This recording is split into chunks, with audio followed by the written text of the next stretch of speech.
முதலமைச்சராக எடப்பாடியாராக தான் தேசிய ஜனநாயக கூட்டணியில் நிறுத்தியிருக்கோம். உங்கள் இந்திய கூட்டணியில் உங்களை முதலமைச்சர் வேட்பாளராக வச்சுருக்காங்க. ஆனால் நீங்கள் 2 பேரும் சேர்ந்து ஒரு மேடையில் கூட ஏற முடியாத அளவுக்கு தான் உங்கள் கூட்டணியில் குழப்பம் இருக்குது. சார் எனக்கு நடிப்பை வாய்ப்பு கொடுங்க அப்படின்னு. என்னப்பா நடிப்பேன் அப்படின்னு. எனக்கு நேராக ஹீரோ தான் சார், அதுக்கு அடுத்து சிஎம் தான் அப்படின்னு. சரி அப்போ போய் ஒரு டீ வாங்கிட்டு வாப்பான்னு சொன்னான். இவனும் சொல்கிறவனும் டீக்கு வழி இல்லாதவன், அதை கேட்குறவனும் டீக்கு வழி இல்லாத அந்த மாதிரி இருக்குது. சசிகலா அவர்களின் காலில் விழுவது போன்ற அந்த புகைப்படத்தை காமிக்கிறாங்க. அதை அவர் காமிக்க விரும்பலைனாலும் அங்கே இருக்க தொண்டர்கள்லாம் ஃபோட்டோ காமிங்கன்னு சொல்கிற மாதிரியான சில வீடியோஸை பார்க்க முடியுது. டாலருக்கு நிகரான இந்திய ரூபாயின் மதிப்பு எடப்பாடி பழனிசாமி போல கீழே படுத்து கிடக்கு அப்படின்னு பேசுறாரு. பாஜகவின் முரட்டு அடிமை அப்படிங்கிற விஷயத்த அதிமுக முரட்டு அடிமை அப்படிங்கிறத சொல்றாரு. ஒரு 2 பேர் சேர்ந்து மேடையில் ஏறி பேசணும்ல, உங்களை மதிக்காதனால தானே அவர் இன்னைக்கு பொன்னேரிக்கு வர்றாரு. 3 இடத்துல பேசிட்டு அவராக போயிடுறாரு. அப்புறம் உங்களுக்கு என்ன மதிப்பு இருக்கு?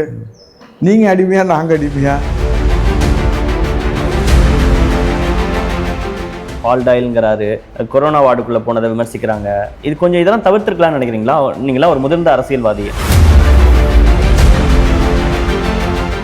நம்ம எல்லாருமே ஒரே குட்டையில் ஊர்ன மட்டைகள் தான். ஏன்னா நீங்கள் நாகரிகமாக பேசுறீங்கன்னா நான் நாகரிகமாக பதில் சொல்லுவேன். நீங்கள் அநாகரிகமாக கேள்வி கேட்டீங்கன்னா நான் அநாகரிகமாக பதில் சொன்னால் தானே. போட்டியே டிஎம்கே வர்சஸ் டிவிகேன்னு இருக்கு அப்படிங்கிறாங்க. டிவிகேவும் உங்க தொகுதியில் ஒரு கேண்டிடேட் இறங்குறாரு, களம் இறங்குறாரு. என்ன சொன்ன சிரிக்கிறீங்க? இல்லை, ஒவ்வொரு காலகட்டத்திலையும் ஒரு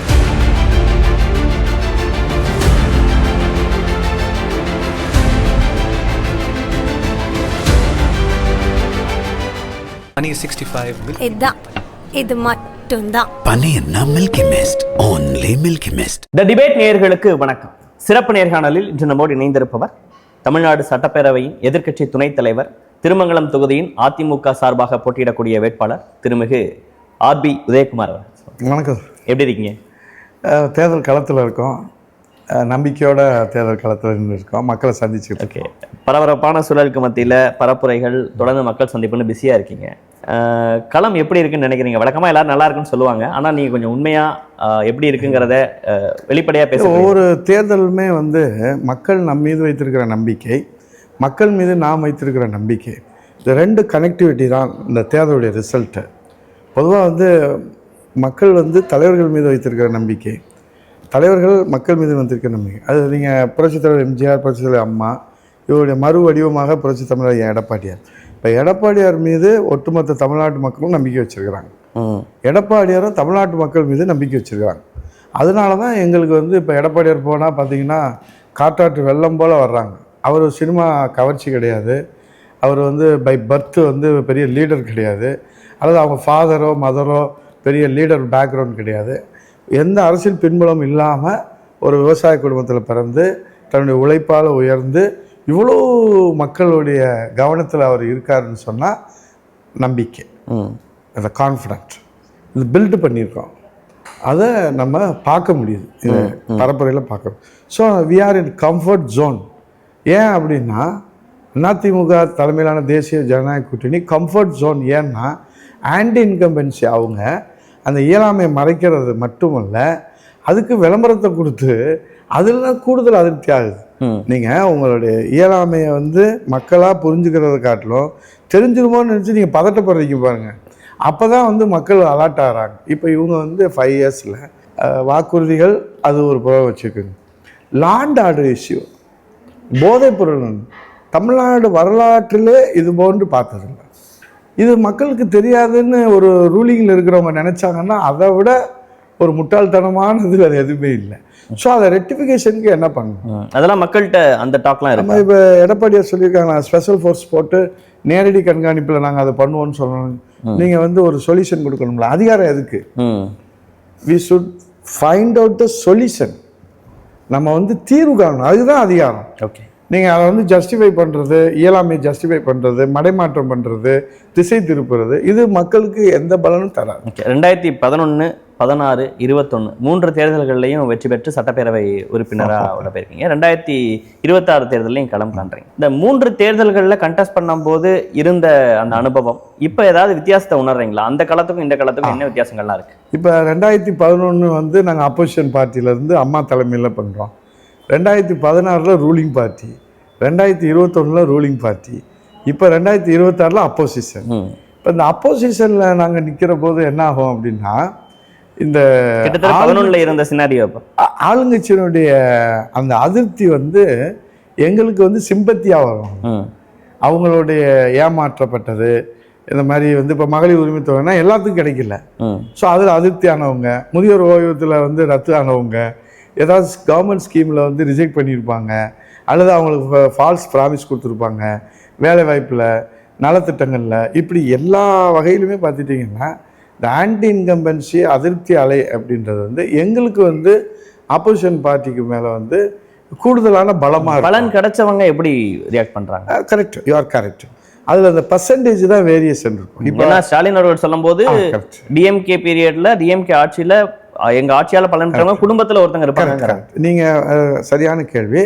எப்படி ஆன்டி இன்கம்பன்சி இருக்கோ, பெனிஃபிட்டட் பர்சன்ஸ் வந்து பெனிஃபிஷரிஸ்ன்னு வரும்போது இந்த பர்சன்டேஜ் நீங்கள் பார்த்தீங்கன்னா இந்த பெனிஃபிஷரிஸினுடைய மனநிலையும் நம்பர்ஸும், இந்த ஏமாந்தவங்களுடைய மனநிலையும் நம்பர்ஸும் ரூலிங்கில் வந்து இவங்க அதிகமாக இருப்பாங்க. ஸோ ஏமாந்தவங்க தான் அதிகமாக இருப்பாங்க, இந்த அதிருப்தியானவங்க. இந்த பலன் அடைஞ்சவங்க பார்த்துட்டிங்கன்னா இப்போ அவங்க மகளிர் உரிமை தொகையை சொல்கிறாங்க. இப்போ நாங்களுமே 1500 சொன்னோம். இப்போ அவங்க அதை எப்படி கையாண்டாங்கன்னு நீங்கள் பார்த்தீங்கன்னா, ஒரு உதாரணத்துக்கு சொல்கிறேன். சட்டசபை தேர்தலில் கொடுக்குறவங்க முடிஞ்சு வந்தோடனே தொடங்கலை. இப்போ அம்மா 2011 கொடுத்தாங்க மடிக்கணினி, விலையில்லா அரிசி, மிக்சி, கிரைண்டர், மின்சார விசிறி. அண்ணாவுடைய பிறந்த நாளில் உடனடியாக துவங்கிட்டோம். 15ஆம் தேதி உடனடியாக துவங்கிட்டோம். இவங்க நாடாளுமன்ற தேர்தல் வரைக்கும் இந்த மகளிர் உரிமை தொகையை வந்து கிரெடிட்டாக எடுக்கிறாங்கல்ல, அப்போ 5 இயர்ஸுக்கு கொடுத்துருக்கணும்ல. சட்டமன்றத்தில் கொடுத்த வாக்குறுதி தான் நாடாளுமன்ற தேர்தல் வருது. நாடாளுமன்றத்திலுமே முழுசாக கொடுக்காம இப்போ சட்டமன்றம் வந்தோடனே முழுசாக கொடுக்குறேன்டா. ஸோ 3 ஸ்டேஜஸ் வந்து அவங்க கையாளணும். இதுதான் சட்டமன்றத்தில் நாங்கள் கேட்குறோம். நீ வாக்குறுதி கொடுத்தீங்க, உங்களை ஆட்சி அதிகாரத்தில் வச்சுட்டாங்க, நீங்கள் என்ன பண்ணணும், முடிஞ்ச உடனே வெற்றி பெற்று வந்த உடனே இம்ப்ளிமெண்ட் பண்ணிருக்கணும். பட் அது பிராக்டிகலி பாசிபிள் இல்லை சார். நம்ம பாலிடிக்ஸ்க்காக பேசலாம். பட் ஆனால் ஒரு தேர்தல் அறிக்கைங்கிறது ஒரு 5 ஆண்டுகள் ஆட்சியில் இருந்தால் அந்த 5 ஆண்டு பீரியட் என்ன பண்ணுவீங்க? Continuous process. நீங்கள் சொல்கிறது வந்து ஒன் டைம் பெனிஃபிட்ஸ்னா நீங்கள் சொல்கிற போது இட் வில் பி ஓகே. நீங்கள் 5 வருஷத்துக்குள்ளே ஏதாவது ஒரு நாள் கொடுத்துருங்க. இது வந்து கண்டினியூஸ் ப்ராசஸ். நீங்கள் வந்து ஆட்சிக்கு வந்தவுடனே மே மாதம் கொடுத்துருந்தீங்கன்னா, 21 கொடுத்துருந்தீங்கன்னா இந்த 26 வரைக்கும் 5 வருஷம் வாங்கியிருப்பாங்க. நீங்கள் வாங்கின பெனிஃபிஷரிஸை நீங்கள் பார்த்துட்டீங்கன்னா 24 மாதம் கழிச்சு தான் ஒரு குரூப் ஆஃப் பெனிஃபிஷரிஸ் வந்தாங்க. புரியுது. அப்புறம் இதுக்கு வந்து ஒரு குரூப் ஆஃப் இப்போதான் நாங்கள் என்ன அறிவிச்சிருக்கோம், எடப்பாடியார் என்ன அறிவிச்சிருக்கிறாரு, 2000 ரூபாய் மட்டும் இல்லை, குடும்ப அட்டை வைத்திருக்கிற அனைத்து குடும்ப தலைவர்களுக்கும் சொல்லியிருக்கோம். இதுதான் நீங்களும் சொன்னீங்க, அனைவருக்கும் சொன்னீங்க. அப்புறம் எங்கேருந்து ரூல்ஸ் வந்துச்சு? நான் என்ன சொல்கிறேன், ஒரு ரூல் போடுறது நீங்கள், it is not a act. நீங்கள் ஆக்டை வந்து மீறி போக முடியாது. ரூலுன்றது நீங்கள் ரிலாக்ஸ் பண்ணலாம், தளர்த்தலாம். இப்போ முதியோர் ஓய்வூதியத்துக்கு வந்து வறுமை கோட்டுக்கு கீழே இருக்குன்னா ஆண் பிள்ளை இருந்தாலும் கொடுக்கலான்னு நாங்கள் தளர்த்தினோம். முத வந்து 20 ரூபாயில் இருந்துச்சு. அப்புறம் வந்து சொத்து மதிப்பு வந்து பார்த்தீங்கன்னா 5000, 50000, அப்புறம் அம்மா வந்து 1 லட்சம் ஆக்குறாங்க. நான் வருவாய்த்துறையில் இருந்தேன்னா ரூலை நீங்கள் தளர்த்தலாம். ரூல் ஃப்ரேம் பண்ணுறதே கவர்மெண்ட் தானே. புரியுது. அப்போ நீங்கள் அதை ரூல் நீங்களாக ஒன்று போடுறீங்க, திரும்ப தேர்தல் வந்தால் அப்போ மக்களுக்கான திட்டமா தேர்தலுக்கான திட்டமா மக்கள் புரிஞ்சுக்கிறாங்க. இது நீங்கள் கிரெடிட் எடுக்க முடியாதுன்னு நான் சொல்கிறேன். ஓகே. இப்போ 11ல் ஜெயலலிதா அவர்கள் உங்களுக்காக வந்து வாக்கு கேட்டிருப்பாங்க. 16ல் ஜெயலலிதா அவர்கள் சிஎம் ஆகணுங்கிறதுக்காக தான் போயிருப்பீங்க. 21 தேர்தலில் அது இரட்டை தலைமைன்னு உங்கள் கட்சியில் இருந்தது. எடப்பாடி பழனிசாமி அவர்கள் முதல்வர் வேட்பாளர் இருந்தாங்க. 2 பேரும் சேர்ந்துருந்தது. இந்த எலெக்ஷனில் இது எப்படி இருக்குது? கிளியராக இருக்கோம். நாங்கள் அம்மா சொன்னாங்க, எனக்கு பின்னாலும் 100 ஆண்டுகள் அண்ணா திராவிட முன்னேற்ற கழகம் ஆளும். அந்த தெய்வ வாக்குக்கு உயிர் கொடுக்கிற தேர்தலாக தான் இந்த தேர்தலை அண்ணா திராவிட முன்னேற்ற கழக தொண்டர்கள் நாங்கள் வந்து மக்களை வந்து சந்தித்து ஆதரவு கேட்குறோம். மக்களும் வந்து நமக்கு ஒரு தலைமை வந்து காலம் கண்டெடுத்த கொடை, காலம் தந்த பொக்கிஷம், புரட்சி தமிழர் எடப்பாடியார், அம்மாவின் மறுவடிவம், புரட்சி தலைவரின் மறுவடிவம், அவருடைய குணங்கள், அவருடைய ஆதரவு, அவங்க அரவணைப்பு, அவங்களுடைய நிர்வாகம், அவருடைய கருணை, அவருடைய மன்னிக்கிற தன்மை எல்லாமே விட்டு இருக்கு. அதனால அவரை மறுபடியும் பார்க்குறோம். இன்னும் எங்களுக்கு ஒரு 100 இயர்ஸ் அண்ணா திராவிட முன்னேற்ற கழகம் அம்மா சொன்ன அந்த வாக்குக்கு உயிர் கொடுக்கிற தலைவராகவும் உயிர் கொடுக்கிற தேர்தலாகவும் இந்த தேர்தல். ஓகே, இப்போ ஒரு 2021 தேர்தலை நீங்கள் சந்திக்கிறப்ப தமிழ்நாட்டில் நிறைய பத்திரிகையாளர்கள், விமர்சகர்கள் ஒரு பெரிய ஆன்டி இன்கம்பன்சி இருக்கு, ஆட்சி மாற்றம் தேவைங்கிற ஒரு மனப்பான்மை இருக்கு அப்படிங்கிறதையும் சொல்லியிருந்தாங்க. எல்லா சர்வேஸ்லையும் வந்து டிஎம்கே ஆட்சி வருங்கிற அந்த விஷயத்த சொல்லியிருந்தாங்க. 2026 தேர்தலில் ப்ராக்டிக்கலி ரியாலிட்டி படி அப்படி ஒரு ஆன்டி இன்கம்பன்சி இருக்கா? இருக்கு. நாங்கள் இருக்கிற போது வந்து சுதந்திரமாக பத்திரிகை செயல்பட்டாங்க. இப்போ இருக்கிறத வெளிக்காட்டாமல் திரை போட்டு மூடப்பட்டிருக்கிறது. மூடப்பட்டதுனால மட்டும் அந்த ஆன்டி இன்கம்பன்சியை வந்து நம்ம அதில் தப்பிச்சிட முடியாது. நம்ம ஸ்க்ரீன் போட்டு மூடிட்டோம் அப்படின்னு தப்பிச்சிட முடியாது. அதுக்கு சொல்யூஷன் வந்து அவங்கள திருப்திப்படுத்துறது தான், சாட்டிஸ்ஃபேக்ஷன். இவங்க அதை தாண்டி என்ன பண்ணிட்டாங்கன்னா வந்து பத்திரிகையாளர் சுதந்திரத்தை வந்து பறிச்சுட்டாங்க. அதனால ஸ்க்ரீன் போட்டு மூடியிருக்காங்க. அது 2026 தேர்தலில் தெரியும். இல்லை, எல்லா கருத்து கணிப்புகளும் இப்போ வரதுமே கூட மறுபடியும் திமுக ஆட்சிங்கிற மாதிரி பெரும்பான்மையான பிரதானமான கருத்து கணிப்புகள் அவங்களுடைய ரிசல்ட்ஸை சொல்கிறாங்க. அவங்க ஸ்ட்ராட்டஜியில் இதுவும் ஒன்று. இப்போ அவங்க வந்து என்னென்னா மக்களை திருப்திப்படுத்துறதை விட மக்களை ஏமாற்றுவதற்கு என்னென்ன கையாள வேண்டுமோ அதெல்லாம் ஸ்ட்ராட்டஜியாக பண்ணும்போது இந்த பத்திரிகையாளர்களை வச்சு பூஸ்ட் பண்ணுறது. இப்போ நீங்கள் வந்து ஒரு ப்ராடக்டை வந்து எப்படி பண்ணீங்கன்னா இது மாதிரி ஒரு ப்ராடக்ட்டு உலகமே இல்லை, பிராண்டிங். ஸோ இப்போ நவீன டிஜிட்டல் இதில் வந்து பிராண்டிங் பண்ணுறது. இப்போ ஸ்டாலினை பிராண்டிங் பண்ணுறாங்க அவங்க. ஆனால் அவர் என்னப்பா செஞ்சிருக்காரு சொல்லுப்பாருன்னா அவருக்கு ஒன்றும் சொல்ல தெரியல. இல்லை, அப்படியே எடப்பாடி பழனிசாமி அவர்களையும் பிராண்ட் பண்ணி அப்படியான ஒரு தாட் ப்ராசஸ் மக்கள்கிட்ட இருக்கான்னு கேட்குறேன். அவர் அடுத்து சிஎம் ஆகணும். 4.5 வருஷம் நாங்கள் நெருக்கடியான காலங்கள் இருந்தோமே, அப்போ அவருடைய நிதானம், அவருடைய ஆளுமை, அவருடைய அணுகுமுறை, அவரை வந்து ஃப்ரீ அண்ட் அப்பாயின்மெண்ட் இல்லாமல் இந்தியாவில் ஒரு முதலமைச்சரை பார்க்குறவங்க அவங்களாம் உதயகுமார் சொல்லலை. தொழில் அதிபர்கள் சொல்கிறாங்க, சிறு குறு தொழில் சொல்கிறாங்க, சாலையோர வியாபாரிகள் சொல்கிறாங்க, மக்கள் சொல்கிறாங்க. அவர் அவ்வளோ எளிமையாக தன்னை வந்து மக்கள்கிட்ட அர்ப்பணிச்சிருக்கிறாங்க. இதுதான் இன்றைக்கி சொல்கிறாங்க, எடப்பாடியார் தான் மீண்டும் வரணும். ஏன்னா இவர்கிட்ட வந்து நீங்கள் போய் அணுகவே முடியல, நீங்கள் ஒரு கருத்து சொல்லவும் முடியல. அதிகாரிகள் அணுகி அவங்க தீர்வு கொடுக்குறாங்க. அப்புறம் எதுக்கு டெமோக்ரஸியில் வந்து நம்ம மக்கள் பிரதிநிதி எதுக்கு? மக்களுடைய குறைகளை உணர்ந்தவங்க தான் மக்கள் பிரதிநிதினால தான் 5 ஆண்டுகள் ஒரு முறை தேர்தல் வச்சு எங்ககிட்ட வாங்க நாங்கள் உங்களுக்கு தீர்ப்பு சொல்கிறோன்னு சொல்கிறோம். அஃபீஷியல் அப்படி இல்லை. ஒரு தடவை ஐஏஎஸ் ஆஃபீஸர் ஆகிட்டாருன்னா சாகத்தட்டிக்கு அவர் ஐஏஎஸ் ஆஃபீஸர். நாங்கள் மக்களை வந்து தொடர்ந்து சேவை செஞ்சாதான் தொடர்ந்து எம்எல்ஏ இருக்க முடியும். அதில் வந்து எடப்பாடியாருடைய 4.5 ஆண்டு ஆட்சி காலத்தை வந்து மக்கள் உணர்ந்து தான் கம்பேரிசன் பண்ணுறாங்க. முதல்ல ஒரு எதிர்பார்ப்போட வாக்களித்தவர்களுக்கு ஏமாற்றமே பரிசாக கிடைத்ததுனால இப்போ தெளிவாக இருக்காங்க. ஓகே, இந்த எலெக்ஷன் கேம்பெயினில் ஸ்டாலின் அவர்கள் குறிப்பாக டிஎம்கே வந்து நிறைய ஏடிஎம்கே அட்டாக்குங்கிறத கொஞ்சம் குறைச்சிட்டு இந்த எலெக்ஷனே தமிழ்நாடா டெல்லியாங்கிற எலெக்ஷனு, தமிழ்நாடா என்டிஏவாங்கிற எலெக்ஷனு அப்படிங்கிற ப்ரொபகண்டா வைக்கிறது, மக்கள்கிட்ட அந்த பாஜக எதிர்ப்புங்கிறத பிரதானமாக முன் வச்சு எலெக்ஷனை ஃபேஸ் பண்ணுற அந்த விதத்தை எப்படி பார்க்கலாம்? இல்லை, அதாவது அதிமுக தலைமையிலான தேசிய ஜனநாயக கூட்டணி இப்போ தேசிய ஜனநாயக கூட்டணி வந்து விளம்பரம் கொடுக்குறாங்க, பிரதமரை போடுறாங்க, பிரதானமாக போடுறாங்க. அது என்ன சொல்ல, அதிமுக தலைமை தாங்குகிற தேசிய ஜனநாயக கூட்டணி தான் சொல்கிறாங்க. இப்போ அவர் வந்து கண்டஸ்ட் வந்து யாரை வந்து சொல்லணும், முதலமைச்சராக வந்து மோடி சாரை நிறுத்தலை, முதலமைச்சராக எடப்பாடியாராக தான் தேசிய ஜனநாயக கூட்டணியில் நிறுத்தியிருக்கோம். உங்கள் இந்தி கூட்டணியில் உங்களை முதலமைச்சர் வேட்பாளராக வச்சுருக்காங்க. ஆனால் நீங்கள் 2 பேரும் சேர்ந்து ஒரு மேடையில் கூட ஏற முடியாத அளவுக்கு தான் உங்கள் கூட்டணியில் குழப்பம் இருக்குது. அந்த குழப்பத்தை மறைக்கிறதுக்காகத்தான் நீங்கள் வந்து அவங்கள வந்து சார்ஜ் பண்ணுறீங்க. எங்கள் இதில் அப்படி இல்லை. இப்போ இன்னைக்கு 18ஆம் தேதி இன்னைக்கு கோயம்புத்தூரில் இது 5வது கூட்டம். மதுராந்தகம், மதுரை, திருச்சி, இப்போ வந்து கோயம்புத்தூர், நாகர்கோயில் 5 கூட்டம் வந்து 2 பேரும் ஒரு ரோட் ஷோவில் கூட 2 பேரும் ஒன்றா பயணிக்கிறாங்க. அப்போ வந்து எது வந்து வலிமையான கூட்டணியாக இருக்குது? அப்போ நீங்கள் வந்து கண்டெஸ்ட் பண்ணுறது நான் நேர பிரதமரை தான் எதிர்ப்பேன். ஒரு திரைப்படத்தில் சொல்லுவாங்க, சார் எனக்கு நடிப்பை வாய்ப்பு கொடுங்க அப்படின்னு. என்னப்பா நடிப்பை அப்படின்னு, எனக்கு நேராக ஹீரோ தான் சார், அதுக்கு அடுத்து சிஎம் தான் அப்படின்னு. இல்லைப்பா அந்த துணை நடிகர், அப்பா அம்மா, அண்ணன் தம்பி வேடம், இல்லை சார் அதெல்லாம் நமக்கு சரியாக வராது, நேராக நம்ம வந்து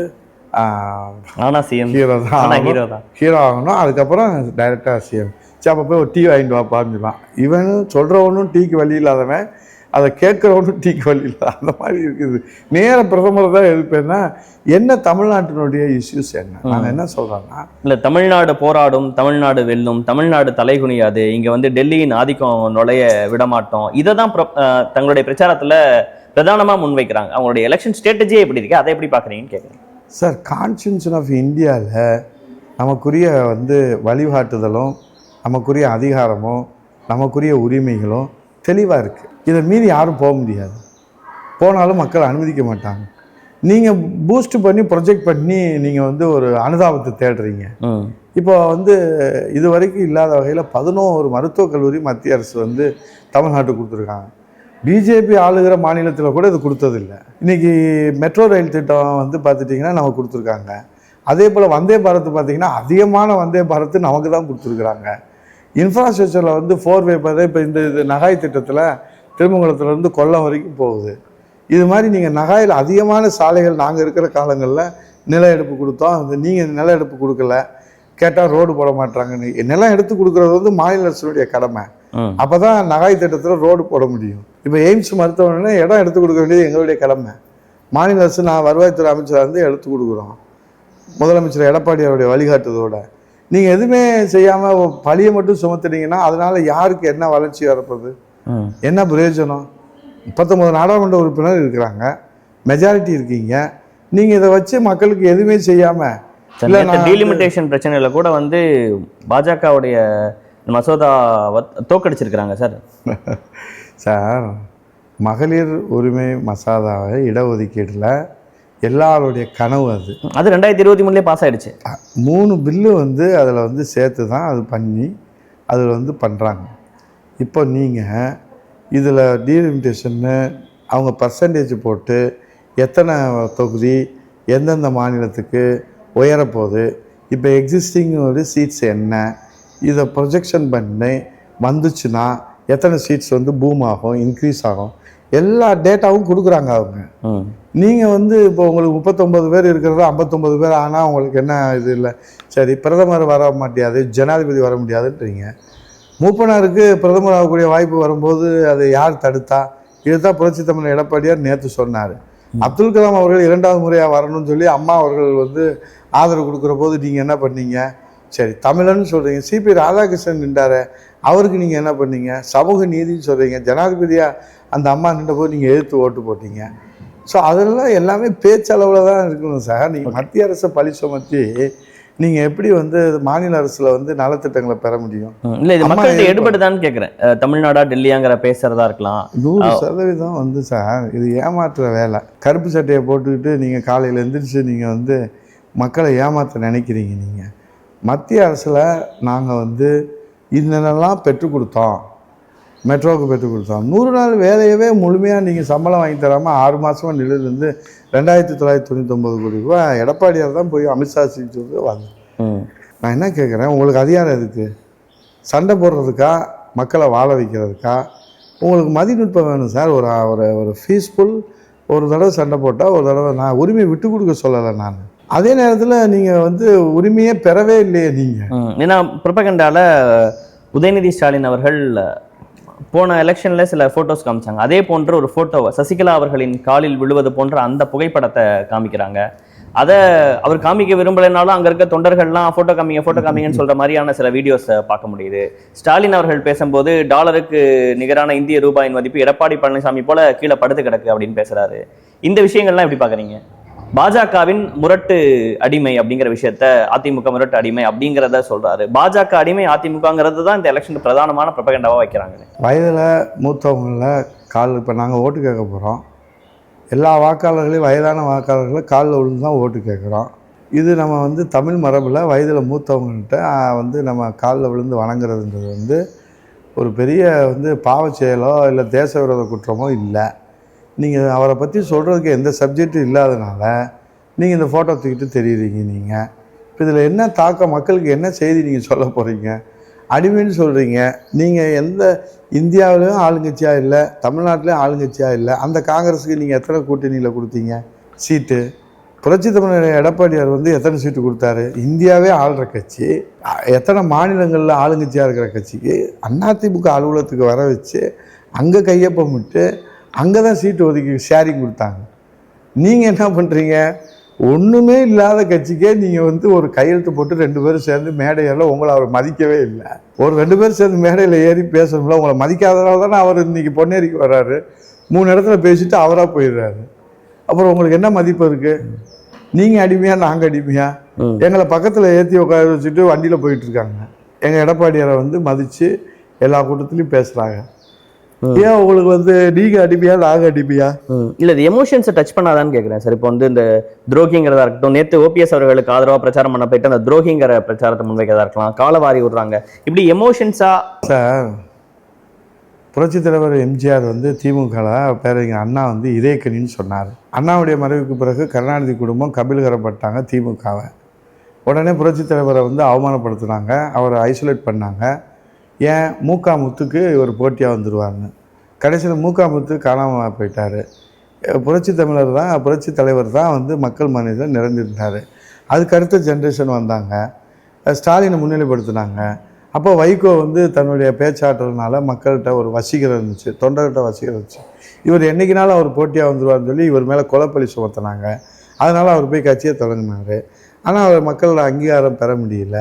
இப்படி நீங்கள் காலங்காலமாக வந்து நீங்கள் வந்து என்ன பண்ணியிருக்கீங்க, ஏது பண்ணியிருக்கீங்க எல்லாமே மக்களுக்கு தெரியும் சார். எப்போயுமே அதிமுகவில் கருத்து வேறுபாடுகள் ஏற்பட்ட போது தான் திமுக ஆட்சிக்கு வந்திருக்கே தவிர, அதிமுக அண்ணாவின் மறைவுக்கு பிறகு எப்படி வந்து உருவாச்சோ அன்னிலேருந்து நாங்கள் ஆளுங்கட்சியாக இருக்கோம். எங்கள்கிட்ட சில கருத்து வேறுபாடு ஏற்பட்டதுனால தான் திமுக வர்றாங்க. அண்ணா மறைவுக்கு பிறகு திமுக வந்து தனிப்பட்ட செல்வாக்கில் வந்ததே இல்லை. நாங்கள் எந்த நேரத்தில் கருத்து வேறுபாடு இருக்கோ அன்றைக்கி தான் வராங்க. இது ஒரு பெரிய ஒரு இப்போ செய்தியெல்லாம் இல்லை சார். நாங்கள் என்ன சொல்கிறோம், எடப்பாடியார் வந்து இன்றைக்கி அதிமுகன்ற 54 வருஷ கட்சி, 2 கோடி தொண்டர்கள், இன்றைக்கி 75 சட்டமன்ற உறுப்பினர் கூட்டணியில் இருக்கோம். தேசிய ஜனநாயக கூட்டணியில் தமிழ்நாட்டுக்கு தலைமை தாங்குகிறோம். அதில் பாரத பிரதமர் இருக்கார், உள்துறை அமைச்சர் இருக்கார். இவ்வளோ பேர்த்த ஹேண்டில் பண்ணி உள்துறை மந்திரியாவே வீட்டுக்கு வர வைக்கிறார் சாப்பிட்றதுக்கு. பாரத பிரதமரோட உட்காந்து ஒன்றா சாப்பிட்றாங்க. இந்த மாதிரி இணக்கமானது உங்கள் கூட்டணியில் இல்லையே. ஓகே, உங்கள் பொதுச் செயலாளரும் கொஞ்சம் எக்ஸ்ட்ரீமாக போகிறாருன்னு நினைக்கிறீங்களா? நான் பால் டாயில்ங்கிறாரு, கொரோனா வார்டுக்குள்ளே போனதை விமர்சிக்கிறாங்க. இது கொஞ்சம் இதெல்லாம் தவிர்த்துருக்கலாம்னு நினைக்கிறீங்களா? நீங்களா ஒரு முதிர்ந்த அரசியல்வாதி, அதனால சார் நீங்கள் எந்த லெவலில் கேள்வி கேட்குறீங்களோ அந்த லெவலில் நான் பதில் சொன்னால் தான் மக்களுக்கு புரியும். நீங்கள் எந்த ஸ்டாண்டர்டில் கேட்குறீங்களோ அந்த ஸ்டாண்டர்டில் நானும் சொல்லுவேன்.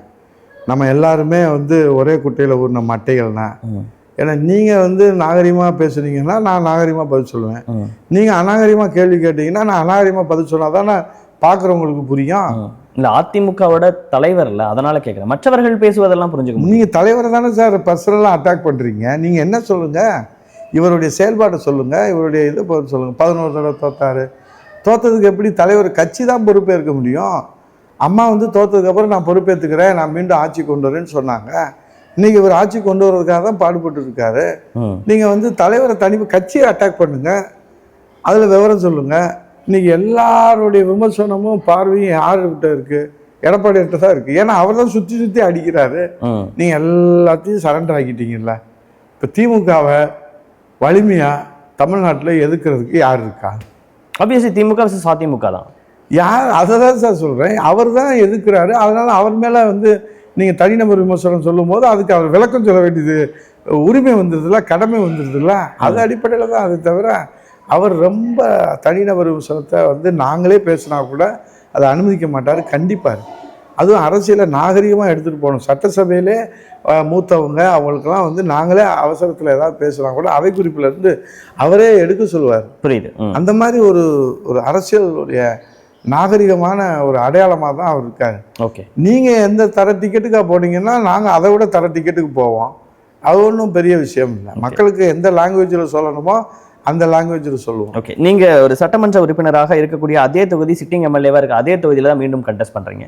என்ன விஷயங்கள்லாம் பண்ணியிருக்கீங்கன்னு மக்கள்கிட்ட கொண்டு போய் சேர்க்குறீங்க? அது மக்களுக்கு புரியுதா? எலெக்ஷன் கேம்பெயினில் திருமங்கலம் தொகுதியை பொறுத்தளவுக்கு தென் மாவட்டத்தினுடைய ஒரு நுழைவு பகுதியாக இருக்குது. மீனாட்சி சொக்கநாதருக்கு திருமாங்கல்யம் செஞ்சு கொடுத்ததுனால இது வந்து திருமாங்கல்யன்றது மருவி திருமங்கலம் வந்ததாக வரலாற்று ஆய்வாளர்கள் மற்றும் வரலாற்று நிகழ்வாக இருக்குது. வீரபாண்டிய கட்டபொம்மனுக்கு வந்து தூக்கு தண்டனை கொடுத்த அந்த கோர்ட்டு தான் நம்முடைய திருமங்கலம் கோர்ட்டு. தியாகத்தினுடைய அடிவமாக இன்னும் நாங்கள் அதெல்லாம் பார்க்குற போது அவருடைய தியாகத்தை போட்டுக்கிற அளவுக்கு. இது வந்து முழுக்க விவசாயம் சார்ந்த பகுதிகளாக இருக்கிறது. இங்கே வாழ்கிற மக்கள்லாம் மிகவும் நன்றி உள்ள மக்கள், ரொம்ப எளிமையான மக்கள், ரொம்ப விளிம்பு நிலை மக்கள், ஒடுக்கப்பட்ட மக்கள், பாமர மக்கள், படித்த மக்கள், பட்டம் பெற்ற மக்கள், ஐஏஎஸ் ஐபிஎஸ் ஆஃபீஸர்ஸு, நீதிபதிகள், இப்படி இந்த திருமங்கலம் மண் இந்த நாட்டிற்கு வந்து பல தியாகசீலர்களை வந்து அர்ப்பணிச்சிருக்கிறது. அப்படிப்பட்ட தொகுதிகளை வந்து புரட்சித் தலைவர் அம்மா வந்து மக்கள் சேவை ஆற்றுகிற அந்த வாய்ப்பை கொடுத்தாங்க. மக்களும் ஆக்சுவலி இன்ட்ரெஸ்டிங்கான கேள்வி கேட்கணும். எதுக்காக உங்களை இந்த தொகுதிக்கு, ஏன்னா நீங்க வேற நான் மதுரையில் தான் 2011 வேற தொகுதியில கண்டெஸ்ட் பண்ணியிருந்தீங்க, திடீர்னு மதுரையில் நான் வந்து மதுரையில் 2011 எங்களை 3 மாதத்துக்கு முன்னாடியே அவங்கவுங்களுக்கு கூப்பிட்டு சொன்னாங்க. நாங்கள் அன்றைக்கி அப்போசிஷன் பார்ட்டியாக இருந்தோம். அப்போ ஸ்டூடெண்ட்ஸ் விங் ஸ்டேட் செக்ரட்டரியாக இருந்தேன். மதுரைக்கும் விருதுநகருக்கும் நான் பொறுப்பாளராக இருந்தேன். எந்த இதில் கண்டெஸ்ட் பண்ணணும்னா மதுரையில் எதில் கொடுத்தாலும் நிற்கிறமான்னு, இல்லை நீங்கள் விருதுநகரில் சாத்தூரில் நிற்கணுன்னாங்க. அம்மா சொன்னால் எனக்கு ஆண்டவன் சொன்ன மாதிரி சரிங்கம்மான்னு சொல்லிட்டேன். பயப்படுறியான்னு கேட்டாங்க. இல்லைம்மா ஜெயிச்சிருவேன். எப்படி ஜெயிப்பேன்னு கேட்டாங்க. அம்மா என்ற 3 எழுத்து மந்திரத்தை சொன்னான், ஆண்டவனும் அருள் புரிவான், அதில் நான் ஜெயிச்சுட்டு வந்துடுவேன். நான் அதே போல் ஜெயிச்சு போனேன். அமைச்சர் கொடுத்தாங்க. திரும்ப 2016 அங்கே ரெடி ஆகிட்டேன் போட்டியிடுறதுக்கு. அம்மா வாய்ப்பு கொடுத்தா. நீ மதுரை தானே கேட்ட அப்படின்னு 5 வருஷத்துக்கு முன்னாடி கேட்டதை ஞாபகம் வச்சு இந்த தொகுதியில் போய் நில்லுனாங்க. அம்மா கட்டளை, ஆண்டவன் கட்டளை இங்கே வந்தேன். மக்களும் என்னை அங்கீகரித்தாங்க. தொடர்ந்து 2வது முறையாக வெற்றி பெற்றதாக திருமங்கலத்தில் வரலாறு இல்லை. அதையும் இந்த மக்கள் என் மீது இருக்கிற நம்பிக்கையின் காரணமாக இரட்டையிலே 2வது முறையாக தொடர்ந்து வெற்றி பெற வைத்தார்கள். இப்போது 3வது முறையாகவும் சாத்தூரில் தொடங்கி 4வது முறையாகவும் சட்டமன்றத்தில் நிற்கிறோம். இந்த தொகுதியில் வந்து பார்த்திங்கன்னா எய்ம்ஸ் மருத்துவமனை வர்றதுக்கு நான் ஒரு மிகப்பெரிய அளவில் முதலமைச்சருடைய கவனத்திற்கும் மத்திய அரசு கவனத்துக்கு கொண்டு போகிறதுக்கு, ஏன்னா இதை மெரிட் லேண்டு, அந்த மெரிட்டை வந்து நானே சொன்னேன். விமான நிலையம் இருக்கணும், ரயில்வே நிலையம் இருக்கணும், பேருந்து நிலையம் இருக்கணும், எலக்ட்ரிசிட்டிக்கு கிண்ணிமங்கலத்தில் சென்ட்ரல் பவர் ஸ்டேஷன் இருக்குது, குடிநீருக்கு சாக்கடைக்கு மாநகராட்சியோட டைப் பண்ணியிருக்கோம். லேண்டு வந்து நமக்கு ஏற்கனவே கவர்மெண்ட் லேண்டு ஹெல்த் டிபார்ட்மெண்ட்டில் இருக்குது அப்படின்னு சொல்லும்போது அவங்க வந்து கேஸ் பைப்பு போகுதுன்னு சொல்லி ரிஜெக்ட் பண்ணாங்க. அப்போ நான் ஒரு சஜஷன் சொன்னோம், அதிகாரிகள்னு சொன்னாங்க, அந்த 25 ஏக்கருக்கு பதிலாக பின்னாடி 22 ஏக்கர் இருக்குது, இதில் கன்ஸ்ட்ரக்ஷன் வர வேண்டாம்னோன்னா இட் வில் பி ஓகே அப்படின்னு சொன்னாங்க. இல்லைன்னா செங்கிப்பேட்டியில் தான் அது ப்ரொப்போசல் ஆகி ரெடியாக இருந்தது. ஆனால் மதுரையில் இருந்தால் தான் இந்த 12 மாவட்டங்களுக்கும் கேரளா வரைக்கும் கொண்டு போகலான்னு, அதை வச்சு தான் இந்த 4வே நம்ம வாங்கினோம். இன்றைக்கி நகாயில் திருமங்கலத்தில் எய்ம்ஸ் மருத்துவமனை, திருமங்கலம் கோட்டாட்சியர் அலுவலகம், திருமங்கலத்திலிருந்து கொல்லம் வரைக்கும் வந்து 4 வழிச்சாலை, இப்போது திருமங்கலத்திலிருந்து சொல்லுகிற 4 வழிச்சாலையில் மேம்பாலங்கள், திருமங்கலத்திலிருந்து ஒத்தக்கடை வரைக்கும் மெட்ரோ ரயில் திட்டம், இப்படி தலைமையிடமாக திருமங்கலத்தை கொண்டு வர்றதுக்கு தான் நிறைய முயற்சிகள் எடுத்திருக்கோம். எனக்கு தொகுதியில் 116 ஊராட்சி, 435 வருவாய் கிராமங்கள், ஹேம்லெட்ஸு, இதில் எல்லாமே கிராம சாலைகள் வந்து மேம்படுத்தியிருக்கோம். ஃபேவர் பிளாக் போட்டு மேம்படுத்தியிருக்கிறோம். ஜல்ஜீவன் திட்டத்தில் குடிநீர் இணைப்பு, வீடு வீடு குடிநீர் இணைப்பு கொடுத்துருக்கோம். கூட்டு குடிநீர் திட்டத்தில் அம்மாவுடைய ஆட்சி காலத்தில் நாங்கள் நிறையா கொண்டு வந்திருக்கோம். அதே போல் பாதுகாக்கிறதுக்காக செக் டேம்ஸ், நீர்நிலைகளை பாதுகாப்பதற்கு செக் டேம்ஸ், குடிமராமத்தில் எடப்பாடியார் காலத்தில் அனைத்து கண்மாய்களும் நாங்கள் தூர் வாரி இருக்கிறோம். அரசு கல்லூரியை கொண்டு வந்திருக்கிறோம். தீயணைப்பு நிலையத்துக்கு புதிய கட்டிடம் கொண்டு வந்திருக்கோம். நம்முடைய திருமங்கலம் தொகுதிக்கு நகராட்சிக்கு புதிய கட்டிடம், யூனியன் அலுவலகத்துக்கு புதிய கட்டிடம், கோட்டாட்சியர் அலுவலகத்துக்கு புதிய கட்டிடம், 116க்கு மேலே பள்ளி கட்டிடங்களை சீரமைச்சிருக்கிறோம். புதிய கட்டிடங்கள் கொடுத்துருக்குறோம். சாலைகள் பார்த்திங்கன்னா அனைத்துமே மேம்படுத்தி இருக்கிறோம். சுகாதாரத்திற்கு ஆரம்ப சுகாதார நிலையங்களை வந்து கொண்டு வந்திருக்கிறோம். இப்படி வந்து நாங்கள் மக்களுக்கு ஒரு அமைச்சராக, சட்டமன்ற உறுப்பினராக, நீங்கள் ஆளுங்கட்சியாகவும் சட்டமன்ற உறுப்பினராக இருந்திருக்கீங்க, எதிர்கட்சியும் போது சட்டமன்ற உறுப்பினராக இருந்திருக்கீங்க. அப்போ வந்து ஒரு சாட்டிஸ்ஃபைடான விஷயத்தை திருமணத்தை பண்ணியிருக்கோன்னு நினைக்கிறீங்களா? மனம் வந்து இன்னும் நிறைய செய்ய வேண்டியது இருக்குது. இது ஒரு தண்ணீர் பெற்ற தொகுதியாக கொண்டு வரணும். இன்னும் வேலை வாய்ப்புகளை உருவாக்கக்கூடிய தொழிற்சாலைகளுக்கு நாங்கள் இப்போ ஏற்கனவே பார்த்திங்கன்னா கப்பலூரில் எங்களுக்கு சிப்காட் இருக்குது நம்ம திருமங்கலம் தொகுதியில். இப்போது சிவரக்கோட்டையில் ஒரு சிப்காட் போட்டு அது மக்கள் வந்து கொடுக்க தயாராக இல்லை. அது பொன் விளைகிற பூமி. அதை நாங்கள் அரசாணை வந்து கேன்சல் பண்ணுறோம். மக்களுக்காக தான் திட்டங்களுக்காக மக்கள் இல்லை. அது மிகப்பெரிய வரவேற்பு கொடுத்தது. இப்போ ஆனால் வந்து நம்ம வந்து தொழில் வந்தால் தான் வேலை வாய்ப்பு கிடைக்கும், வேலை வாய்ப்பு வந்தால் தான் நமக்கு பொருளாதாரம் மேம்படும். விவசாயிகளும் வந்து இன்றைக்கி வந்து கைக்கு வாய்க்கும் சரியாக இருக்குது. அதனால் இன்னும் நிறைய பணிகள் செய்ய வேண்டியிருக்கு. இந்த கள்ளிக்குடியில் வட்டாட்சியர் அலுவலகம் பண்ணியிருக்கிறோம். அதே போல் தனி கல்வி மாவட்டம் கொண்டு வந்தால் அதை கேன்சல் பண்ணிட்டாங்க. இந்த மாதிரி அரசு சார்பாக செஞ்சால் கூட தனிப்பட்ட முறையில் பார்த்திங்கன்னா இளைஞர்களுக்கு சைக்கிள் கொடுக்குறோம். அம்மா சேரிட்டபிள் ட்ரஸ்டின் மூலமாக ஸ்கில் டெவலப்மெண்ட், பர்சனல் டெவலப்மெண்ட், உங்களோட பர்சனல் ட்ரஸ்ட்டு அம்மாவுடைய இதில் வந்து என்னுடைய டாக்டர் வந்து அதில் செக்ரட்டரியாக இருக்காங்க. Okay okay. அதில் தான் இந்த அம்மா திருக்கோயில் வச்சு இந்த வளாகத்தில் நம்ம இருக்கோம். எனக்கு இந்த பகுதி மக்களுக்கு வந்து என்னை நம்பிக்கை வைத்து என்னை அங்கீகரிச்சுக்கிறாங்க. அதனால் என்னால் முடிந்த அனைத்து வகையான சேவைகளையும் அவங்க மக்களுக்கு கொடுக்குறேன். அவங்க அதை வந்து ஏற்றுக்கொள்கிறாங்க. ஸோ 2 சைடுமே வந்து கிவ் அண்ட் டேக் வந்து கரெக்டாக இருக்குது. ஓட்டு போட வேண்டிய நேரத்தில் அவங்க ஓட்டு போட்டுறாங்க. நான் வந்து அவங்களுக்கு சேவை செய்ய வேண்டிய நேரத்தில் சரியாக சேவை செஞ்சிடறேன். ஸோ 2 வந்து டிக் ஆகிறதுனால தொடர்ந்து வெற்றி பெறும். உங்களுக்கு எதிராக திமுக சார்பாக சேடப்பட்டி மணிமாறன் அவர்கள் மாவட்ட செயலாளர் அங்கு கண்டெஸ்ட் பண்றாரு. போன தடவை அவர் தான் கண்டெஸ்ட் பண்ணாங்க. இந்த தடவை இன்னும் கூடுதல் முனைப்போட போன தடவை தோத்ததற்கான காரணங்கள்லாம் தெரிஞ்சு அதெல்லாம் சரி பண்ணல ஒர்க் பண்ணுவாங்க. அது டஃபா இல்லையா? இல்லை, பொதுவாக வந்து தேர்தல்னா யார் வேணாலும் வந்து நிற்பாங்க. ஸ்டாலின் கூட வந்து நிற்கலாம். பன்னீர்செல்வத்தை நிற்க வைக்க போகிறதா சொன்னாங்க. உதயநிதியை கூட வந்து நிற்க வைக்கலாம். அதனால் இவர் தான் நிற்கணும், அவர் தான் நிற்கலாம் சொல்ல முடியாது. அவர் 3 தடவை வெற்றி வாய்ப்பு இழந்திருக்கிறாரு. இன்னும் சொல்லப்போனால் இந்த திருமங்கலத்தில் 15 பேர் நிற்கிறோம். நீங்கள் ஒருத்தர் சொல்லியிருக்கிறீங்க, 15 பேர் என்னோட சேர்த்து 15 கேண்டிடேட் இருக்கிறோம். இந்த 15 கேண்டிடேட்டும் நாங்கள் பண்ணுற பிரதானமாக பிரச்சாரம் என்ன பண்ணுறோம்னா, என்னை 15 பேரோடு ஒப்பிட்டு பாருங்கள். என்னை வைத்து இந்த 14 பேரையும் ஒப்பிட்டு பாருங்கள். கல்வி தகுதி, நான் வந்து நாடார் வித்தியாசாலையில் பள்ளி படிப்பை தொடங்கி சௌராஷ்டிரா பள்ளியில் மேற்படிப்பு படித்து தியாகராஜர் கல்லூரியில் பிகாம் படித்து படிக்கிற காலத்திலேயே நான் மாணவ பருவத்திலே சேவை செஞ்சதுனால எனக்கு மாநில அரசினுடைய சேவைக்கான விருது கிடைச்சது. குடியரசு தின அணிவகுப்பில் தமிழ் மாணவர்கள் சார்பாக நான் தியாகராஜர் கல்லூரியிலிருந்து மதுரை காமராஜ் யூனிவர்சிட்டியில் கலந்துக்கிட்டேன். அதற்கு பிறகு சட்ட மேற்படிப்பில் வந்து நான் மதுரை அரசு சட்டக்கல்லூரியில் அம்பேத்கர் லா யூனிவர்சிட்டியில் first batch, master of social work சமூக சேவைக்காக பட்டம் மேற்படிப்பு படித்திருக்கிறேன். இந்த கல்வி தகுதியோடு 2011 39 வயசில் அமைச்சராக இருக்கிறேன். 15 ஆண்டுகள் தொடர்ந்து சட்டமன்ற உறுப்பினர், 10 ஆண்டு அமைச்சர், 5 ஆண்டு சட்டமன்ற எதிர்க்கட்சி துணைத் தலைவர். இத்தனை அனுபவங்களும் தகுதியும் இந்த தொகுதியை வளர்ச்சி பெற செய்வதற்கும் திட்டங்களை கொண்டு வருவதற்கும் எனக்கு அது ஒரு அங்கீகாரமாக எனக்கு இரட்டையில வாய்ப்பளிங்கன்னு சொல்கிறோம்.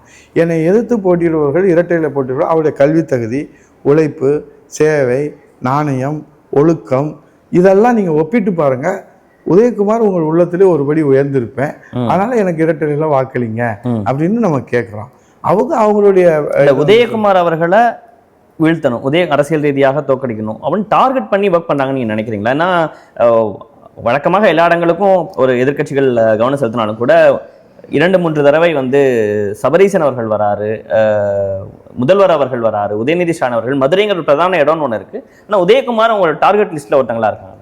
இல்லைங்க, நான் ஒரு சாமானியன். எனக்கு எதிர்க்கட்சி துணைத் தலைவர்னு ஒரு அந்தஸ்து வந்து புரட்சி தமிழர் ஐயா எடப்பாடியார் ஜனநாயகத்தில் இன்றைக்கு அம்மாவின் மறு வடிவமாக, கருணையின் மறு வடிவமாக ஒட்டுமொத்த சாமானிய தொண்டர்களுக்கு ஒரு கிளை செயலாளர் மகனாக இருந்த உதயகுமார் 5 முறை முதலமைச்சராக இருந்த கருணாநிதி அவருடைய மகனான ஸ்டாலின் முதலமைச்சரை பார்த்து நீ கேள்வி கேளடா என்று எனக்கு அனுமதி வழங்கிய புரட்சி தமிழர் ஐயா எடப்பாடியார் அவர்கள் என்னை கேள்வி கேட்க அனுமதிக்கிறார்கள், விவாதத்தில் பங்கு கேட்க அனுமதிக்கிறார்கள். அவர்களுடைய இயலாமையும் ஏமாற்றுதலையும் தோலுரித்து காட்டுகிற அந்த வாய்ப்பை எனக்கு கொடுக்குறார்கள். அதிலே நான் வந்து களத்தில் முழுமையாக நின்று போராடுகிறேன். அதில் போராளிகளுக்கு எதிர்ப்புகள் என்பது வலிமையாகத்தான் இருக்கும். அதில் இங்கே 3 தடவை 10 கேண்டிடேட்டையும் கொண்டு வந்து திருமங்கலத்தில் தான் அறிமுகப்படுத்தினாங்க. மதுரையில் இருக்கிற 10 கேண்டிடேட்டையும் மாவட்ட அமைச்சர் மூர்த்தி உள்ளிட்ட தியாகராஜன் உள்ளிட்ட இங்கே வந்து திருமங்கலத்தில் அறிமுகப்படுத்தாங்க. சபரீசன் நீங்கள் சொன்ன மாதிரி குட்டி போட்ட பூனை போல் இங்கே சுற்றி வராரு. உதயநிதி ஸ்டாலின் வராரு, கனிமொழி வர்றாங்க, ஸ்டாலின் 3 தடவை வந்துட்டாங்க. எங்களுக்கு அதை பற்றியெல்லாம் ஒன்றும் இது இல்லை. நாங்கள் எங்களுடைய தேர்தல் வாக்குறுதி எடப்பாடி அவர்கள் கொடுத்துருக்காங்க. எடப்பாடியார் முதலமைச்சராக வரணும், அம்மா ஆட்சி மலரணும், இந்த தொகுதியை இன்னும் வந்து வளர்ச்சி திட்டங்களை கொண்டு போகணும், அதற்கு நீங்கள் வந்து எங்களுக்கு வாய்ப்பளிங்கன்னு நாங்கள் கேட்குறோம். இது தேர்தல்னு சொன்னாலே யார் வேணாலும் வருவாங்க, எல்லா பேரும் சேர்ந்து தோக்கடிக்க தான் முயற்சி பண்ணுவாங்க. அவ்வளோ எளிமையெல்லாம் வந்து மக்களுடைய அங்கீகாரத்தெல்லாம் பெற்ற முடியாது. மக்கள் கொடுக்க தயாராக இருந்தாலும் அதை பெறுவதற்கு என்று சில வழிகளை தாங்க வேண்டும், சிலவற்றை கடந்து போக வேண்டும். அது இன்னைக்கு நாங்கள் எதிர்கொள்கிறோம். கூடுதல் கவனம் செலுத்தணும். அவங்க அதிகார பலம், ஆட்சி பலம், பணபலம், படைபலம் எல்லாம் வச்சுருக்காங்க. உங்ககிட்டயும் தானே, நீங்களும் ஒரு ஃபார்மர் மினிஸ்டர் தானே? இல்லை, ஃபார்மர் மினிஸ்டர் இருந்தாலும் கூட நாங்கள் வந்து சாமானியர்கள் தான். அவங்க மாதிரி பவர் சென்டர் கிடையாது. அவங்க ஒரு பவர் சென்டர். இன்னைக்கு அவர் வந்து ஸ்டாலினுடைய மருமகன் சொன்னால் அது ஒரு இன்னைக்கு தமிழ்நாட்டில் ஒரு பிக் பவர் சென்டர். அவங்க அந்த பிக் பவர் சென்டர் வந்து இதில் கான்சன்ட்ரேட் பண்ணுறாங்க. அவங்க இயற்கையாக தேர்தல் தான் வந்துட்டால் தலைவர்களை நினச்சி அவங்க வீழ்த்தோன்னு நினைப்பாங்க. நான் சாதாரண தொண்டன் தான், மக்களிடத்தில் நான் நல்ல அபிப்பிராயத்தில் இருக்கேன். அது அவங்களை என்னை கரை சேர்க்கும், இரட்டை இலையை கரை சேர்க்கும் என்ற நம்பிக்கை இருக்கிறது. சசிகலா அவர்களும் ஒரு கேண்டிடேட்டை நிப்பாட்டியிருக்கிறாங்க. மற்ற எல்லா இடங்களும் நிப்பாட்டியிருந்தாலும் கூட உதயகுமாருக்கு எதிராக நிற்கக்கூடிய கேண்டிடேட் இன்னும் கொஞ்சம் வாக்க பிரிப்பாங்க, அது திமுகவுக்கு உதவும்னு ஒரு பார்வை. தேர்தல்னாலே எல்லாரும் வரத்தானே செய்வாங்க. நான் வந்து இவங்க சரியில்லை இவங்க சரியில்லை இவங்க சரியில்லைன்னு சொல்ல மாட்டேன். என்னுடைய ஸ்ட்ராட்டஜி என்னன்னு கேட்டிங்கன்னா, நெகட்டிவ் அப்ரோச்சே இருக்காது, பாசிட்டிவ் அப்ரோச், பாசிட்டிவ் ஸ்ட்ரோக். நான் இது செஞ்சுருக்கேன், நான் இதை செய்ய போகிறேன், எனக்கு வாய்ப்பு கொடுங்க, என்னை வந்து ஒப்பிட்டு பாருங்கள், சேவையில் ஒப்பிட்டு பாருங்கள். இது வரைக்கும் என்னை ஏற்றி நிற்கிற 14 பேர் ஒரு ஊராட்சி மன்ற தலைவர் நம்பிக்கை கூட மக்களிடத்தில் பெறாதவங்க. ஒரு ஒன்றிய கவுன்சிலோ மாவட்ட கவுன்சிலோ சேர்மனோ எதுலையுமே மக்கள் நம்பிக்கை பெறாதவங்க. அவங்க தான் வந்து உங்ககிட்ட வந்து ஓட்டு கேட்குறாங்க. நான் ஏற்கனவே 2 முறை உங்களை நம்பிக்கை பெற்றவன், 3 முறை மக்கள் நம்பிக்கை பெற்றிருக்கிறேன். அந்த சேவை நான் செஞ்சுருக்கிறேன், உங்களோட மக்களாக இருக்கிறேன். நான் என்னைக்கும் உங்களோட இருப்பேன். அவங்களாம் தேர்தலுக்காக வர்றாங்க. நான் வந்து தேர்தல் காலத்தில் மட்டும் வர்றவன் இல்லை, எல்லா காலத்திலையும் வர்றான். உதயகுமார் வந்து பருவ காலத்தில் பெறுகிற மழை அல்ல, நான் எப்போதும் பொழிகிற கருணை மலையாகத்தான் மக்களிடத்தில் நான் வந்து இன்றைக்கு என்னுடைய அணுகுமுறையை இது வந்து தலைவரை ஒன்று சொல்கிறேன். கடவுள் எல்லாத்துக்கும் அந்த வாய்ப்பை கொடுத்துறதில்ல. ஆனால் எல்லாரும் விரும்புவாங்க மக்களுக்கு சேவை செய்யணும், மக்களுக்கு நம்ம உதவி செய்யணும், அதன் மூலமாக அவங்க அங்கீகாரம் பெறணும், அவங்களுடைய மரியாதையை பெறணும், எல்லாரும் விரும்புவாங்க. ஆனால் கடவுள் வந்து எல்லாத்துக்கும் கொடுக்கறது இல்லை. எங்களை போன்ற ஒரு சாமானியர்களை தேர்ந்தெடுத்து தான் கடவுள் வந்து மக்களுடைய அங்கீகாரத்தை பெற்றுத்தராங்க. அந்த சேவையை நாங்கள் தொடர்கிறோம். அதை நாங்கள் உளவுபூர்வமாக உணர்ந்ததுனால தான் அதனால மக்களிடத்துல எங்களால் அங்கீகாரம் பெற முடியுது. இதை நாங்க தவறாக பயன்படுத்தினா மக்கள் தண்டனை கொடுப்பாங்க. அதிமுக களத்திலேயே இல்லை, இது வந்து ஒரு மற்றும் பலர் கூட்டணின்னு கண்டுக்காத மாதிரி ஒரு இடம் தான்.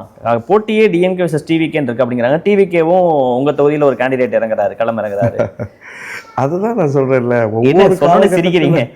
ஒவ்வொரு காலகட்டத்திலையும் ஒரு தலைவர்கள் வருவாங்க. விசில் புரட்சி எல்லாம் நடக்காதா?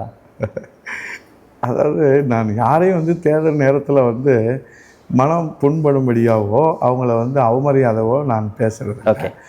களத்தில் வந்து நான் என்ன சொல்கிறேன்னா, இது அதிமுகவுடைய கோட்டையாக திருமங்கலம் இருக்குது.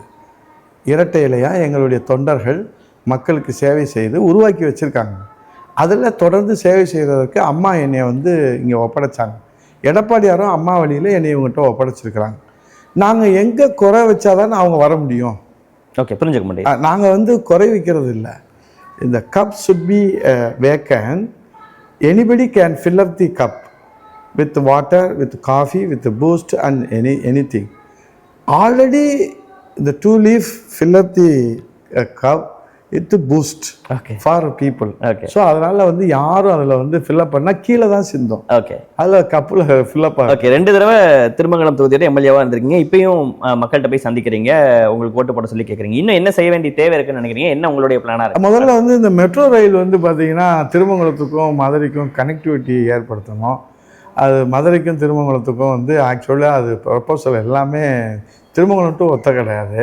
இவங்க திட்ட அறிக்கையில் பல்வேறு குளறுபடி, அதை சொன்னால் இவங்க அதை திருத்திக்கிறதுக்கு தயாராக இல்லை, அது பெண்டிங்கில் கிடக்கு. நான் ஐடி மினிஸ்டராக இருக்கும்போது பாரத் நெட் பெண்டிங்கில் கிடந்தது. நான் வந்து புரட்சி தமிழர் எடப்பாடி முதலமைச்சராக இருக்கும்போது கொண்டு வந்தோம். ஹை ஃப்ரீக்குவென்சி கனெக்டிவிட்டி கொடுத்தோம், மத்திய அரசினுடைய திட்டம்.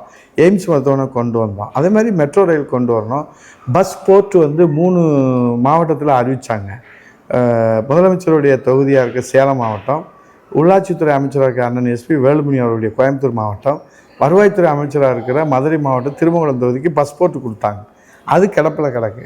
அதை கொண்டு வரோம். மாநில அரசினுடைய இதில் வந்து நாங்கள் ஹைவேல வெளியூர் பேருந்து நிலையம் கொண்டு வந்தோம். அது கிடப்பில் கிடக்கு. அம்மா 110 விதியில் கொண்டு வந்த ரயில்வே மேம்பாலம் இப்போ தான் மக்கள் பயன்பாட்டுக்கு வந்திருக்குது. இன்னும் இந்த தொகுதியில் வந்து நிறைய வந்து வளர்ச்சி திட்டங்களையும் கொண்டு வர வேண்டியது இருக்குது. இளைஞர்களுக்கு வந்து பயிற்சி வழங்கக்கூடிய அவங்க skill development, personality development, leadership, competitive examination, carrier guidance, இதுக்கெல்லாம் வந்து ஒரு சென்டர் நாங்கள் பண்ணுறதுக்கு பிளான் வச்சுருக்கோம். அது மூலிமா வேலைவாய்ப்பு கொடுக்கணும், அரசு வேலைவாய்ப்பு கொடுக்கணும். அதே போல் இன்னும் கல்லூரி வந்து நாங்கள் ஒரு கல்லூரி தான் வச்சுருக்கிறோம்.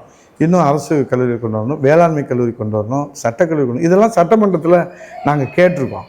அப்போ ஆளுங்கட்சியாக இருக்கிற போது கொண்டு வந்திருக்கிறோம். உதாரணத்துக்கு வந்து ஏலூர் அம்மன் திருவிழா இங்கே நடத்தணும்னு சொன்ன கல்லுப்பட்டியில் அந்த நேரத்தில் கொரோனா காலத்தில் ஸ்பெஷல் ரிலாக்ஸேஷன் வாங்கி அந்த மக்களுடைய உணர்வுக்கு மதிப்பளிச்சு வந்து முக்கியத்துவம் கொடுத்து செயல்படுத்தணும். அவங்க அதிகாரம் கொடுத்தனால அது எங்களால் செயல்படுத்த முடிஞ்சது. மீண்டும் அதிகாரம் கொடுப்பாங்க. அந்த அதிகாரம் மக்களுக்கான அதிகாரம், திருமங்கலம் தொகுதிக்கான அதிகாரம். அது உதயகுமாருக்குரிய தனிப்பட்ட அதிகாரம் இல்லை. அது நினச்சதுனால தான் 10 வருஷமாக என்னை அவங்களோட வச்சுருக்கிறாங்க. இன்னும் எத்தனை வருஷம் அவங்க அங்கீகாரம் கொடுத்தாலும் இது திருமங்கலம் தொகுதிக்கான அதிகாரம், திருமங்கலம் தொகுதி மக்களுக்கான அதிகாரம். விவசாயிகள், ஏழைகள், எளியவர்கள், சாமானியர்கள், விளிம்பு மக்கள், இளைஞர்கள், மகளிர்கள், தாய்மார்கள் அத்தனை பேருக்குரிய அதிகாரமாகத்தான் நாங்கள் கொண்டு செலுத்தோம். ஓகே, தேர்தல் பரப்புரைக்கு மத்தியிலையும் நேரம் அளித்து பல்வேறு கேள்விகளுக்கு பதில் கொடுத்துருக்கிறீங்க. என்னோட எந்த குறுக்கீடும் இல்லாமல் நேரடியாக உங்கள் தொகுதி மக்கள்கிட்ட நீங்கள் உங்களுக்கான ஓட்டை ஒரு 30 செகண்ட் கேட்டு. வணக்கம். டிபேட் சேனல் மூலியமாக நம்முடைய திருமங்கலம் தொகுதி வாக்காளர்களுக்கு என்னுடைய பணிவான வணக்கம்.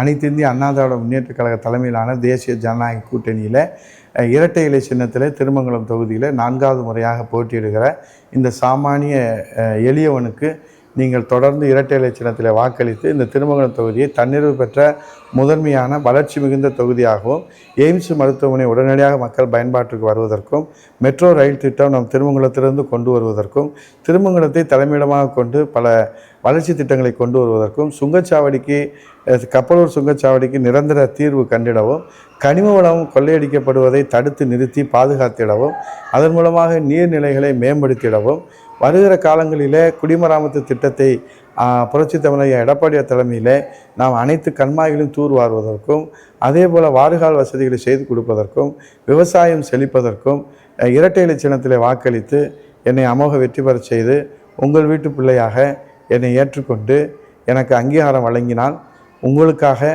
என்னை அர்ப்பணித்து புரட்சித் தமிழர் எடப்பாடியார் முதலமைச்சராக இந்த தாய் தமிழ்நாட்டிலே பதவியேற்கிற போது திருமங்கலம் தொகுதியில் பல வளர்ச்சி திட்டங்களை என்னால் அவரிடத்திலிருந்து பெற்று கொண்டு வர முடியும். ஆகவே உங்கள் மீது நான் அசைக்க முடியாத நம்பிக்கை வைத்திருக்கிறேன். என் மீது நீங்கள் அசைக்க முடியாத நம்பிக்கை வைத்திருக்கிறீர்கள்.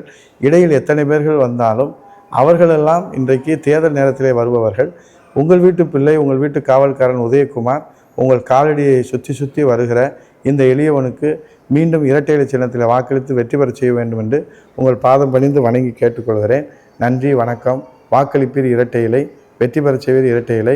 புரட்சித் தமிழர் எடப்பாடியார் என்கிற எளியவர் இந்த நாடாள வேண்டும். 4ஆம் தேதி எடப்பாடியார் கையிலே தமிழ்நாடு என்ற செய்தியை தமிழ்நாட்டு மக்கள் எதிர்பார்த்து கொண்டிருப்பதற்கு திருமங்கலம் தொகுதி மக்களும் வாக்களிக்க வேண்டும். நன்றி, வணக்கம். உங்கள் நேரத்துக்கும் கருத்துக்கும் மிக்க நன்றி சார். நன்றி, வணக்கம்.